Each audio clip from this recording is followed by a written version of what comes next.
आराध्य देव के श्री चरणों में सत सत नमन। मैं अभिनंदन गादिया सूरत से जैन हिंदी ऑडियो बुक में आपका स्वागत करता हूं। अगर आप इस चैनल पर नए हैं तो इसे सब्सक्राइब कर दीजिए और बेल आइकन प्रेस कर दीजिए, जिससे चैनल के नोटिफिकेशन आपको रेगुलर मिलते रहें।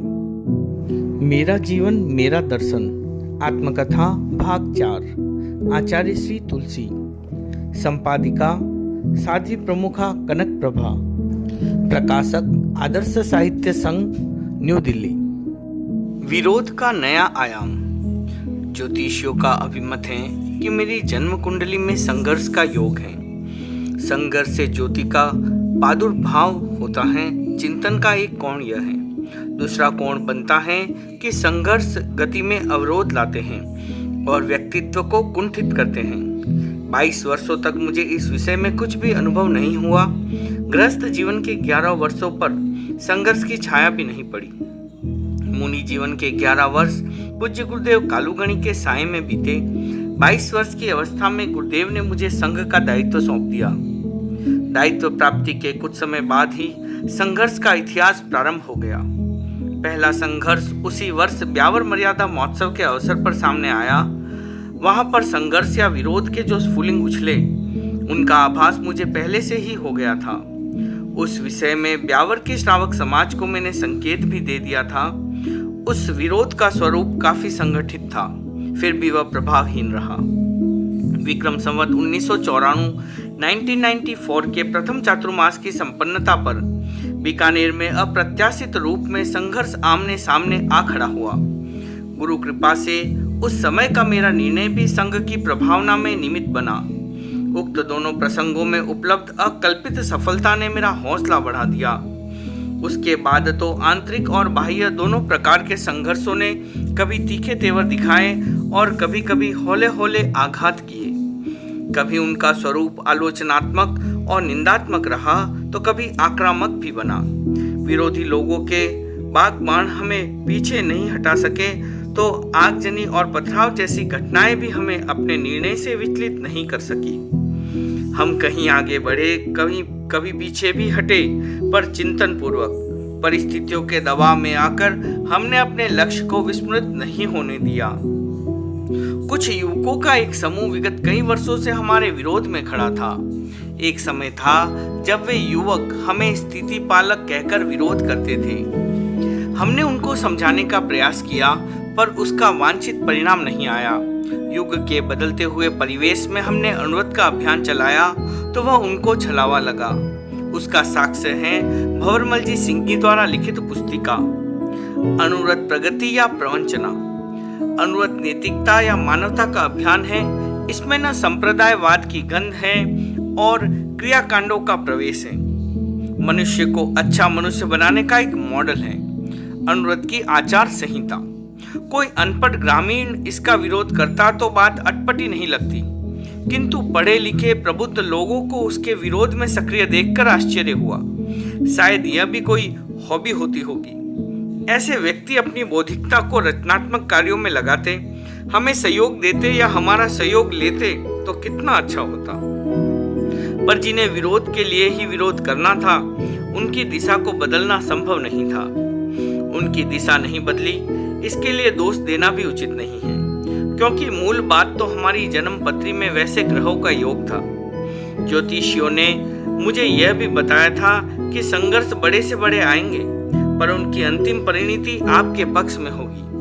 सामान्यतः हम अपने विरोध में लिखे गए छिछले स्तर के संवादों या लेखों के प्रतिवाद में कुछ नहीं लिखते थे, पर जहां भी हमें अनुभव हुआ कि विरोध का स्तर कुछ ठीक है, वहाँ हमने उसका उत्तर भी दिया।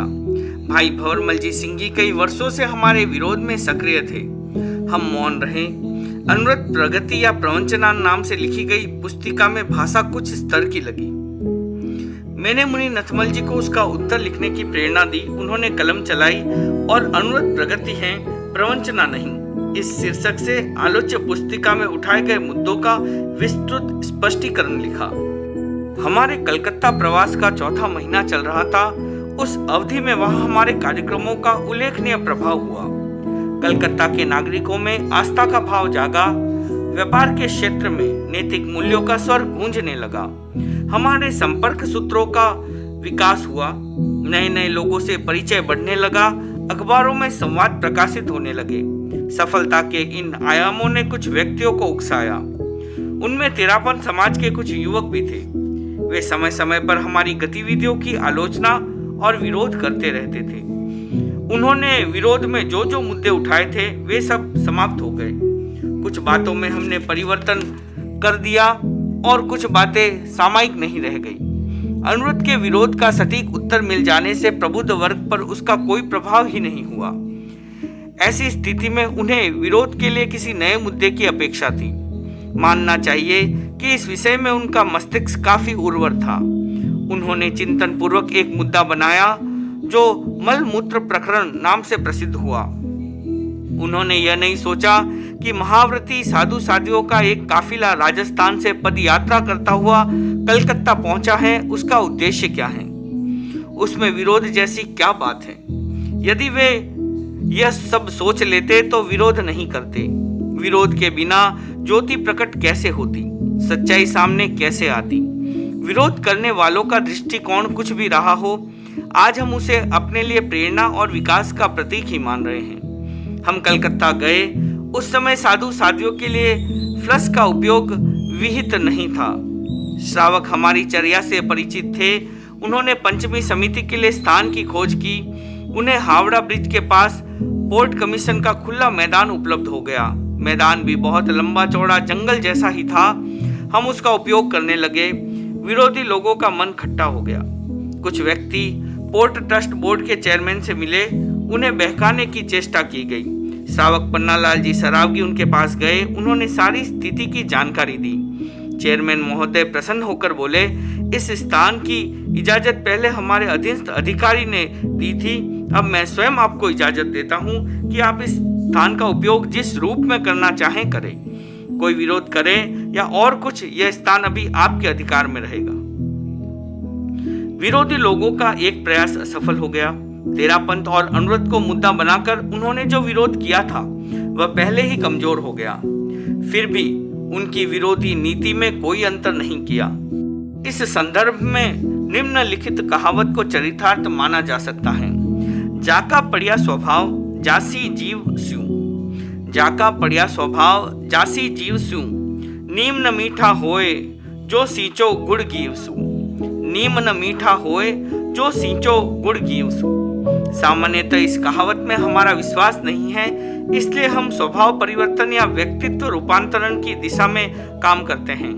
किंतु विरोधी लोगों की मनोवृत्ति को देखकर कहा जा सकता है कि उक्त कहावत सर्वथा गलत नहीं है। उन्होंने विरोध के अन्य मार्गों को अवरुद्ध हुआ देखकर एक नया मार्ग खोलना चाहा। उनकी कल्पना थी कि साधु साध्वियां मलमूत्र का परिष्ठापन सड़क पर करते हैं। यह प्रवृत्ति लोकमत के विरुद्ध है। इसका विरोध किया जाए तो उनको जनमत का समर्थन मिल सकता है। इस चिंतन के साथ उन्होंने अपनी योजना बनानी शुरू कर दी।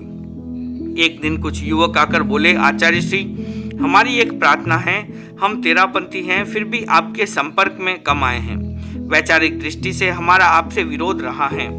अब तक भी हम आपके कुछ विचारों से सहमत नहीं हैं। आप इतने प्रगतिशील विचारों के धनी हैं, किंतु कुछ बातों से हम संतुष्ट नहीं हैं। हमें संतोष हो जाए तो हम आपके कार्यों में सहयोगी बन सकते हैं। मल मूत्र परिष्ठापन के संबंध में पत्रों के माध्यम से आपको सूचित कर हमने अनुरोध किया था कि सड़कों पर गंदगी न फैलाई जाए। उसी संदर्भ में आज फिर निवेदन कर रहे हैं कि आम सड़कों पर परिष्ठापन बंद कर दिया जाए। उनकी बात सुनकर मैंने कहा, शहर में गंदगी फैलाने की बात सर्वथा भ्रामक है। यह ठीक है कि हम फ्लश का उपयोग नहीं करते, पर हम अपनी विधि से काम करते हैं। हमारे साधु जिस युग में जीते हैं, उन्हें उस युग की शिष्टता का ध्यान नहीं है क्या? सड़कों पर गंदगी फैलाने की बात का तो कोई तुक ही नहीं है। आप तेरापंथी हैं तो आपको तेरापंथ की गतिविधियों से परिचित रहना चाहिए। तेरापंथ की नीति है कि किसी साधु साध्वी की कोई गलती ध्यान में आए तो पहले उसे सूचित किया जाए, फिर गुरु को जानकारी दी जाए। इस प्रक्रिया को छोड़कर किसी भी बात को सार्वजनिक रूप में प्रसारित करना कहाँ तक उचित है? हमारी किसी भी प्रवृत्ति से दूसरों को परेशानी हो हम उसमें सुधार की बात सोच सकते हैं, पर किसी विषय में दुराग्रह नहीं होना चाहिए। लगभग एक विरोधी मानसिकता वाले युवक के साथ हमारी बातचीत हुई। मुझे अनुभव हो रहा था कि वे अपनी धारणाओं के घेरे से बाहर नहीं निकल पा रहे थे। जाते जाते वे बोले, हमारा निवेदन स्वीकृत नहीं किया गया तो हम सत्याग्रह करेंगे। मैंने उनको समझाने का प्रयास करते हुए कहा, इस प्रकार के व्यर्थ कार्यों में अपनी शक्ति का दुरुपयोग मत करो, हम स्वयं ध्यान देंगे। इस प्रसंग के कुछ दिनों बाद ही उनका एक पत्र मिला। उसमें उन्होंने लिखा था, हमें आशा थी कि आप हमारा अनुरोध स्वीकार करेंगे, किंतु हम अब निराश हो गए हैं। हमने निर्णय किया है कि हम सौम्य सत्याग्रह करेंगे। इस घटना के बाद कलकत्ता के प्रतिष्ठित व्यक्ति भागीरथ जी कानोड़िया और सीताराम जी सेक्सरिया ने समाज के कुछ लोगों को बुलाया। उनके आमंत्रण पर श्रीचंद जी रामपुरिया, गोपीचंद जी चोपड़ा, त्रिलोकचंद जी चोपड़ा, प्रभुदयाल जी डाबरीवाल, पन्नालाल जी सरावगी, जयचंद लाल जी दफ्तरी आदि उनसे मिलने के लिए गए। इधर उधर की बातों के साथ परिष्ठापन की बात भी चली। उन्होंने परिष्ठापन विधि में परिष्कार का सुझाव दिया। समाज के लोगों ने उनके सुझाव को अधिमान देते हुए कहा, इसके लिए सत्याग्रह आदि करना दुराग्रह है। इस पर कानोड़िया जी और सेक्सरिया जी बोले, सत्याग्रह में हमें भी साथ बैठना पड़ेगा। यह बात सुन श्रीचंद जी ने कहा, शहर में गंदगी न हो इस दृष्टि से सत्याग्रह करना बहुत अच्छी बात है, इसमें हम भी आपके साथ रहेंगे। पर मेरा परामर्श है कि सत्याग्रह सबसे पहले आपकी कोठी के पास होना चाहिए, क्योंकि वहाँ भी गंदगी पड़ी रहती है। फिर काशीपुर बाजार को आप क्यों भूल रहे हैं? वहाँ सैकड़ों पीपे मल इकट्ठा किया जाता है।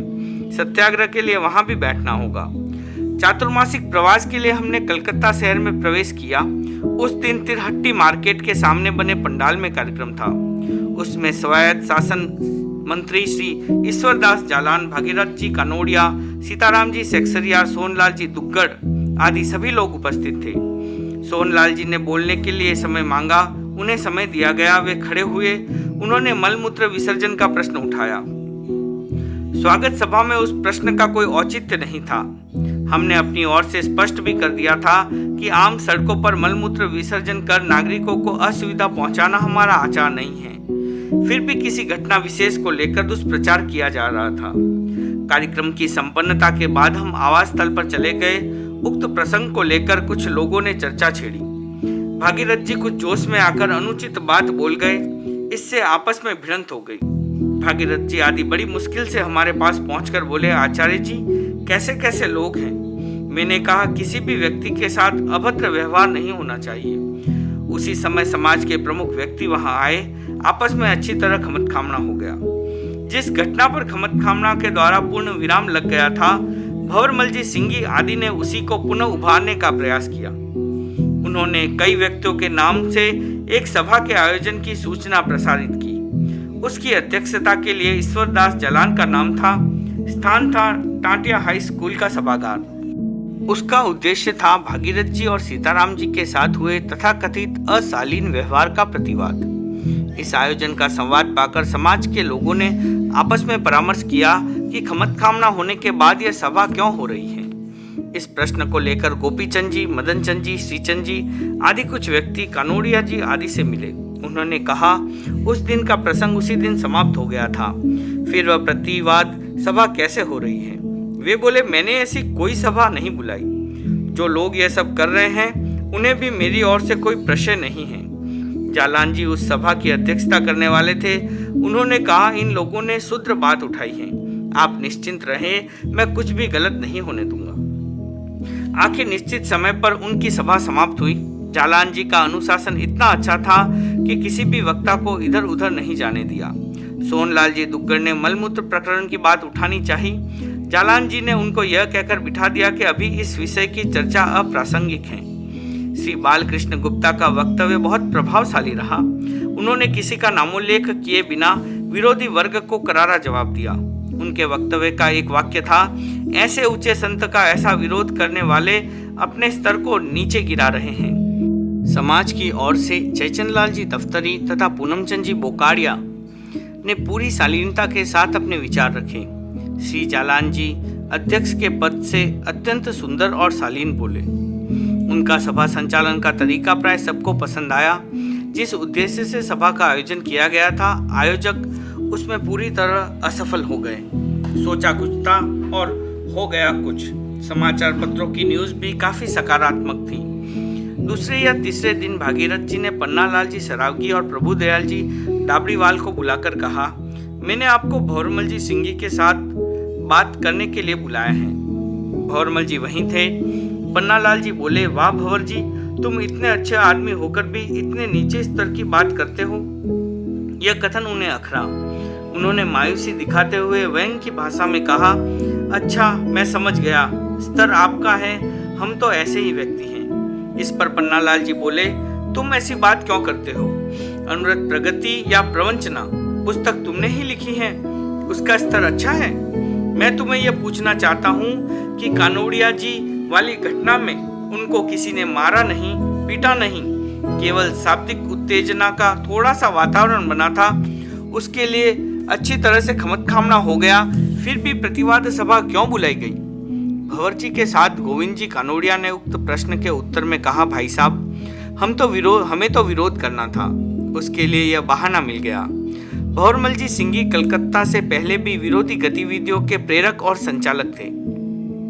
जयपुर में हुई बाल दीक्षा विरोध में भी उनकी अहम भूमिका थी। वहां विरोधी लोगों का संगठित प्रयास पूरी तरह से विफल रहा। एक दो बार की असफलता व्यक्ति को अधिक विद्रोही बना देती है। भंवरमल जी के साथ भी संभवतः ऐसा ही हुआ। वे बोले, मैं जयपुर को भूला नहीं हूँ, अभी तक क्या विरोध हुआ है, विरोध का तो अब मालूम पड़ेगा। भंवरमल जी की खिजभरी अभिव्यक्ति से पन्नालाल जी को अंदेशा हो गया कि कलकत्ता में सुलग रही विरोध की यह चिंगारी किसी भी स्वर्ण ज्वाला का रूप ले सकती है। कलकत्ता प्रवास का एक भूचाल।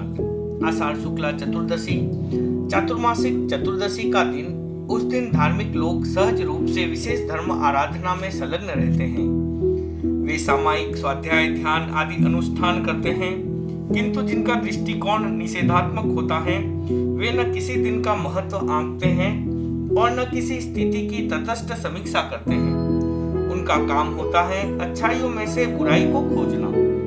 विधायक दृष्टि वाले व्यक्ति को जहाँ सब कुछ अच्छा लगता है, वहाँ निषेधात्मक सोच रखने वाले लोगों को कुछ भी अच्छा नहीं लगता। हमारे कलकत्ता प्रवास को अधिसंख्यक लोग उपलब्धियों भरा देख रहे थे, किंतु कुछ व्यक्तियों को वहां केवल मलमूत्र ही दिखाई दे रहा था।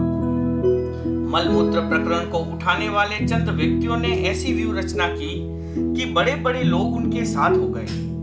भगीरथ जी कनोड़िया इस विषय में हमसे एक बार मिले थे, दूसरी बार वे श्री यशपाल जैन को साथ लेकर आए।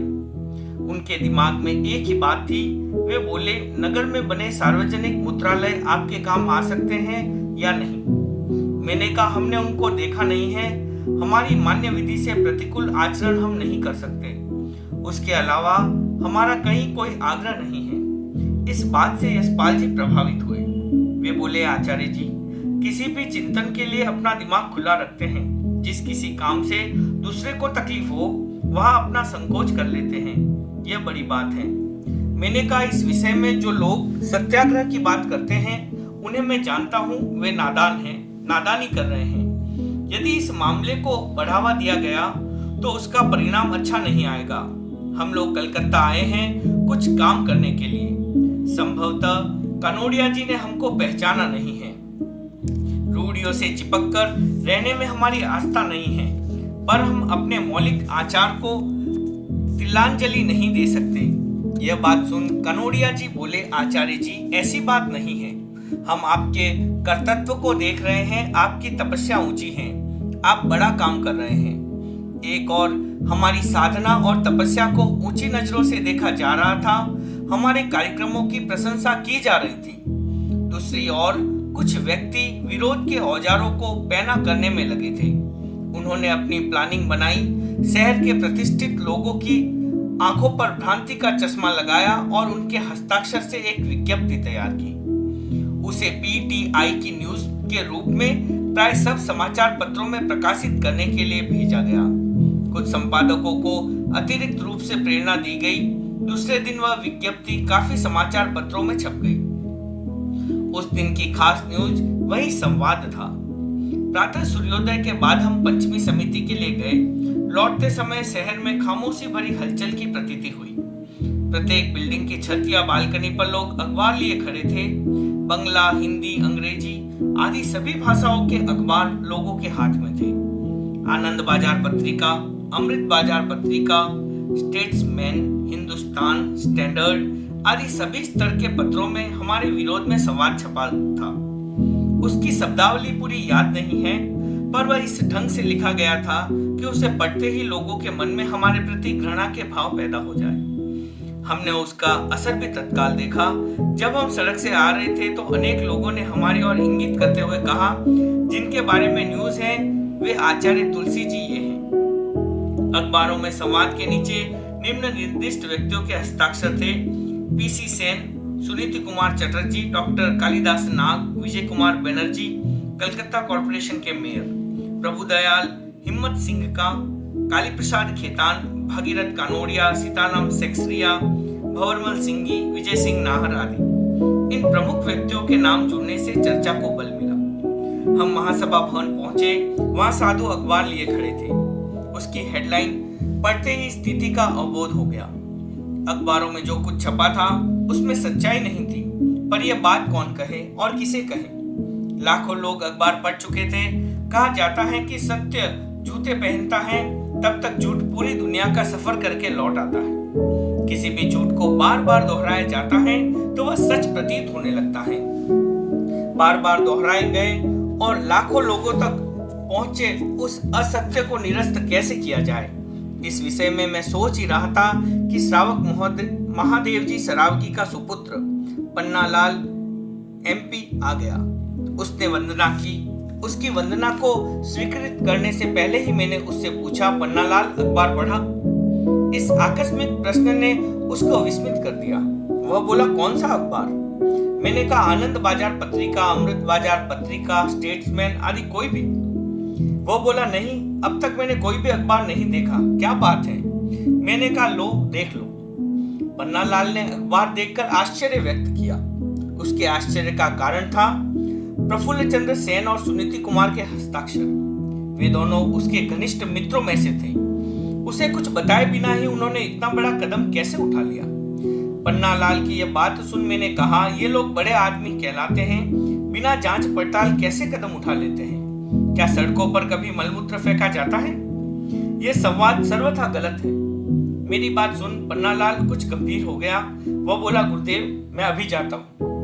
वह वहां से सीधा पीसी सेन के घर गया। श्री सेन बंगाल के खाद्य मंत्री थे। जयपुर में हमसे मिले थे। कलकत्ता की प्रथम स्वागत सभा में भी वे आए थे। पन्नालाल बिना किसी पूर्व सूचना के अचानक श्री सेन से मिलने गया। इसका उन्हें आश्चर्य हुआ। उन्होंने पूछा, पन्ना बाबू आज सुबह सुबह कैसे आ गए? पन्नालाल ने अखबार उनके सामने रखते हुए कहा, प्रफुल्ल बाबू आपने ये क्या किया? उन्होंने कहा, पन्ना बाबू ये ऐसे ही लोग हैं जो सड़कों पर मलमूत्र फेंकते हैं। ये कौन है? पन्नालाल बोला, क्या आप इन्हें जानते नहीं हैं? ये मेरे गुरु हैं। तुम्हारे गुरु ऐसा गंदा काम करते हैं? प्रफुल्ल चंद्र की यह बात सुनकर पन्नालाल बोला, यह सूचना सर्वथा निराधार और गलत है। इस पर प्रफुल्ल चंद्र ने कहा, मेरे पास पक्की रिपोर्ट है, यह बात गलत नहीं हो सकती। पीसी सेन की बात सुनकर पन्नालाल भीतर तक आंदोलित हो गया। उसने अपनी जेब से 5 लाख का चेक निकाला, उसे श्री सेन के हाथों में थमाते हुए बोला, प्रफुल्ल बाबू आपके हस्ताक्षरों वाली विज्ञप्ति की बात यदि सही प्रमाणित हो जाए तो ये चेक आप रखना, अन्यथा इस विज्ञप्ति के विरोध में हस्ताक्षर करना होगा। श्री सेन ने तहकीकात करने के लिए फोन उठाया। कांग्रेस कार्यालय के नंबरों पर डायल घुमाया। कार्यालय सचिव ने फोन पर बात की। उसने बताया कि कांग्रेस के महामंत्री विजय बाबू अभी यही हैं। पीसी सेन ने उनसे कहा, विजय बाबू आज एक विज्ञप्ति पत्रों में छपी है, उसमें मलमूत्र प्रकरण संबंधी जो संवाद है उसका आधार क्या है? सड़कों पर मलमूत्र फेंकते किसने देखा? विजय बाबू बोले, देखा तो किसी ने नहीं, लोगों में ऐसी चर्चा है। यह सुनते ही पीसी सेन सन्न रह गए। उन्होंने आंतरिक पीड़ा को व्यक्त करते हुए कहा, डुबो दिया। केवल सुनी सुनाई बात ऐसे पत्रों में दी जाती है क्या? बहुत गलत काम हो गया।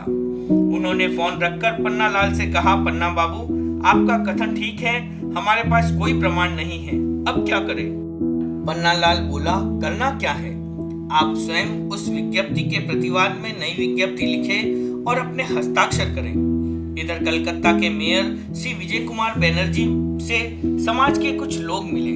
उनसे स्थिति की जानकारी पाकर वे बोले, मेरा नाम किसने दिया मुझे ज्ञात नहीं है। मुझे संकोच और दुख हो रहा है। अब मैं आचार्य जी के पास कैसे जाऊं? आखिर वे हमारे पास आकर बोले, आचार्य जी, आपके विरोध में अखबारों में जो विज्ञप्ति छपी है उसका मुझे दुख है। मैं राजगृह गया था, वहां मैंने ये संवाद पढ़ा। उसमें अपना नाम पढ़कर मुझे अनुभव हुआ कि चोरी करने वाला और डाका डालने वाला अपराधी होता है, वैसा ही अपराधी मैं हूँ। उनकी बात सुनकर मैंने कहा, बनर्जी बाबू, इतना तो आप भी समझते हैं, हम सड़कों को शौचालय कैसे बनाएंगे? इस पर वे बोले, आचार्य जी, मुझे आश्चर्य तो इस बात का है कि कलकत्ता में कुछ लोग ऐसे भी हैं जो आपके प्रवास से लाभ नहीं उठाते। वे आपके प्रति घृणा फैलाने में लगे हैं। उन्होंने अपनी ओर से कुछ अन्य बातों की जानकारी प्राप्त की और संतुष्टि का अनुभव किया। उन्होंने उक्त संदर्भ में अपना विशेष वक्तव्य देते हुए कहा, समाचार पत्रों में सड़कों को शौचालय और मूत्रालय के रूप में व्यवहार करने के विषय में जो आरोपपूर्ण वक्तव्य प्रसारित हुआ है, उस सिलसिले में अनुरत आंदोलन के प्रवर्तक आचार्य तुलसी जी से मैं मिला। मैंने उनसे बातचीत की। मुझे इस बात का संतोष हुआ कि लगाए गए आरोप निराधार हैं। मुझे ये जानकर प्रसन्नता हुई कि आचार्य तुलसी और उनके साधुओं का ऐसा कोई धार्मिक सिद्धांत नहीं है कि सड़कों को शौचालय या मूत्रालय के रूप में वहत किया जाए। उनके सदुपदेश के प्रति मेरे हृदय में बहुत आदरपूर्ण स्थान है। अहिंसा का उच्चतम रूप में पालन करने के नाते वे हमेशा इस बात का ख्याल रखते हैं कि उनके या उनके साधुओं के द्वारा ऐसा कोई काम न हो जो अस्वास्थ्यकर, समाज विरोधी और हानिकारक हो अथवा दूसरों को आघात पहुंचाने वाला हो। मैं आशा करता हूं कि जनता उनके आध्यात्मिक उपदेशों से लाभ उठाएगी। मुझे इस बात का पूर्ण विश्वास है कि उनके द्वारा ऐसा कोई कार्य नहीं हो सकता जो नागरिक स्वास्थ्य पर कोई बुरा असर डाले। उधर श्री पीसी सेन, डॉक्टर सुनीति कुमार चटर्जी, बंगाल विधान परिषद के अध्यक्ष, डॉक्टर कालिदास नाग, श्री ईश्वरदास जालान आदि प्रमुख लोगों ने भी उपयुक्त आशय का एक सम्मिलित वक्तव्य दिया। उनका प्रतिवाद वक्तव्य भी वहां के प्राय सभी दैनिक पत्रों में प्रकाशित हुआ। कुछ पत्रों में संपादकीय टिप्पणी में भी उस विज्ञप्ति के विरोध में अच्छे ढंग से लिखा गया। उस संवाद को पढ़ने के बाद आम लोगों की चर्चा का विषय बदल गया। वे कहने लगे, हमारे प्रदेश में इतने बड़े बड़े आदमी कैसा कार्य कर रहे हैं? क्या उनका यही दायित्व है? सुनी सुनाई बात पर इतना गलत संवाद कैसे छपवा दिया?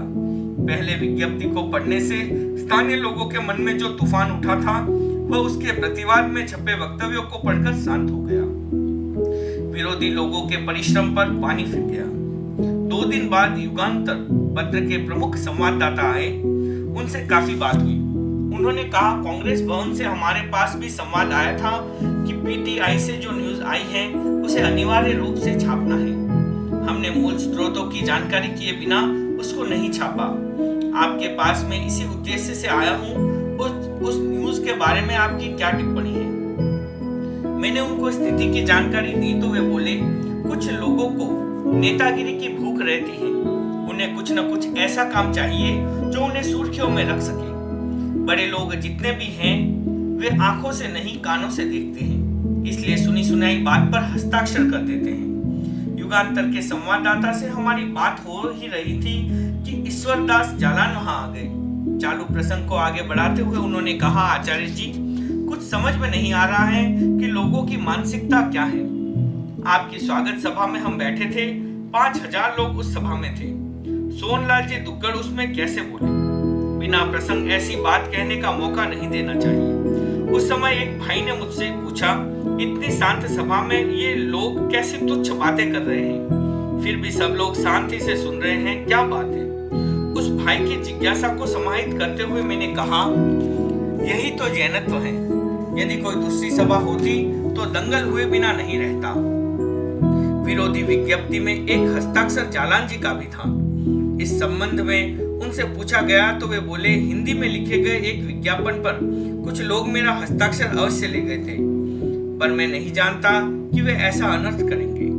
उसी दिन श्री पीसी सेन भी मिलने आ गए। उन्होंने कहा, मैं क्या करूं, सारा काम विजय बाबू ने कराया।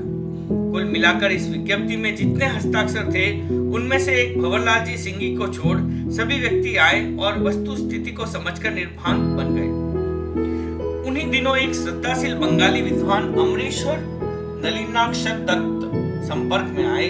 उन्होंने विरोधी विज्ञप्ति के संवाद को गलत बताते हुए उसके प्रतिवाद में अपनी ओर से एक परिपत्र तैयार कर समाचार पत्रों में प्रकाशित कराया। इन उपक्रमों से संपूर्ण कलकत्ता महानगर में ये बात प्रसिद्ध हो गई कि आचार्य जी और साधु साधियों पर झूठा अभियोग लगाया गया है। विरोधी लोगों की नीयत सामने आ गई, उनके प्रति लोगों का विश्वास कम हो गया। एक राजस्थानी कहावत है, नियत गेल बरगद। संतों को बदनाम करने की नीति से चलाया गया अस्त्र चलाने वालों पर ही आकर गिरा। विरोधी लोगों के साथ शहर भर के प्रमुख व्यक्ति जनता की आलोचना के घेरे में आ गए। इससे सबको सोचने का मौका मिला। इधर भंवरलाल जी सिंघी और गोविंद जी कनोड़िया विश्वामित्र के संपादक श्री कृष्णचंद्र अग्रवाल के घर गए। वे उनकी मां से मिलकर बोले, माताजी, कृष्णचंद्र जी के पिता मूलचंद जी हमें पुत्र की तरह मानते थे। वे हमारी दिल जितनी बात को ताड़ बनाकर हमें प्रोत्साहन देते थे, किंतु कृष्णचंद्र जी हमारी ताड़ को दिल बना देते हैं। हमारे लिए तो गीता और भागवत विश्वामित्र ही है, पर हमें इनका सहयोग नहीं मिलता। कृष्णचंद्र जी वहीं बैठे थे। उन्होंने सारी बात सुनकर कहा, देखो भाई, मैं कानपुर गया था, वहाँ आचार्य जी से मिला। मैं तब से उनके विचारों से प्रभावित हूँ और अनुरोध के साथ जुड़ा हुआ हूँ। आचार्य जी की कुछ बातों से मेरी असहमति हो सकती है, पर मैं उन्हें तूल देकर विरोध में आपके साथ नहीं हो सकता। उन्हीं दिनों साहू शांति प्रसाद जी जैन कलकत्ता आए। उन्होंने वहाँ घटित घटनाएं सुनी। उन्हें बहुत दुख हुआ। वे हमारे पास आए और बोले, आचार्य जी, उनकी तरफ से जो कुछ हुआ है उसे लेकर आप चिंता न करें। आपकी जो विधि है उसके अनुसार आप चिंतन पूर्वक अपना काम करते रहें। उन्होंने लोगों को भी आश्वस्त किया। विरोधी व्यक्तियों को यह आशा नहीं थी कि वे इस प्रकार असफल हो जाएंगे। असफल व्यक्ति अवसर की तलाश में रहते हैं। एक बार किसी साध्वी के छोटे से प्रमाद पर उन्होंने पुनः मलमूत्र प्रकरण को हवा देने का प्रयास किया, किंतु वह शीघ्र ही शांत हो गया। पन्नालाल सरावगी आज नहीं है। वह संघ, समाज और देश के लिए बहुत उपयोगी व्यक्ति था। उस समय अपने समाज में वह एक ही एमपी था। बड़ा दिमागी और सूझबूझ वाला व्यक्ति था। महादेव राम कुमार सरावगी परिवार में वह नेता था। उसका वर्चस्व बंगाल की राजनीति और केंद्र सरकार में भी थी। उसका साहस, उसकी सूझबूझ, उसकी दक्षता और उसका प्रभाव सब कुछ मेरी स्मृतियों में है। कलकत्ता के विरोधी प्रकरण में उसका कर्तव्य सदा इतिहास में अंकित रहेगा। शासन कल्पतरु गीत, जो मेरे गीतों में बहुत अधिक लोकप्रिय बन चुका है, मैंने लिखा है। आंचलेरी आस्था पन्नेरी मर्दानगी। सुगनचंद जी आंचलिया की आस्था और पन्नालाल जी सरावगी का साहस, तेरापन समाज की भावी पीढ़ियों को पथ दर्शन देता रहेगा। प्रस्तुत प्रसंग के उपसंहार में यही माना जा सकता है कि भिक्षु शासन का प्रताप, पूज्य गुरुदेव कालूगणी का परोक्ष सहयोग और सत्य का प्रभाव, इन सब की युति से हम उस भूचाल को थाम सके। गुरुदेव शरणम मस्तु। ओम अरहम।